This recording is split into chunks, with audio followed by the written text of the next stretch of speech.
교황청이 조만간 프란치스코 교황의 평화 특사를 러시아에 파견할 것으로 보입니다.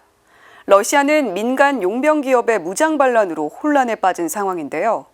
교황은 현재 수술의 여파로 연설을 하기 어려운 몸이지만 회의에는 꼬박꼬박 참석하며 상황을 주시하고 있습니다. 맹현균 기자가 보도합니다.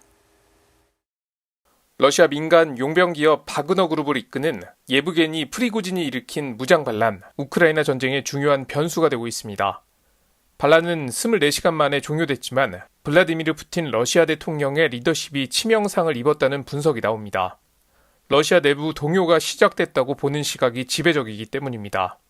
교황청 국무원장 피에트로 파롤린 추기경은 바티칸이 평화 임무의 두 번째 단계를 위해 조만간 러시아 모스크바를 방문할 것이란 입장을 밝혔습니다. Adesso ci dovrebbe essere la missione a Mosca. La misión a Moscú se llevará a cabo pronto. Ese era el proyecto inicial. La primera fase ya se hizo con la visita del cardenal Zhupi a Kiev y ahora se está organizando esta segunda fase. 교황의 특사가 푸틴 대통령을 만날 수 있을 것인지 관심이 쏠립니다. 러시아는 교황 특사의 모스크바 방문 자체에 대해서는 긍정적인 것으로 전해졌습니다. 이런 가운데 교황청 애덕 봉사부 장관 콘라드 크라이프스키 추기경은 우크라이나를 방문했습니다. 댐이 무너져 홍수 피해를 입은 지역에 구호 물품을 전하기 위해서입니다. 교황청의 평화 중재, 볼로디미르 젤렌스키 우크라이나 대통령의 반응이 관건입니다. 앞서 지난 6일 주피 추기경이 키이우를 방문했을 때 젤렌스키 대통령은 사실상 교황청의 평화 중재안을 거부했기 때문입니다. 그럼에도 교황청이 중재 노력을 지속하는 건 궁지에 몰린 러시아가 전술핵 등을 사용할 경우 대규모 민간인 희생이 불가피하기 때문입니다.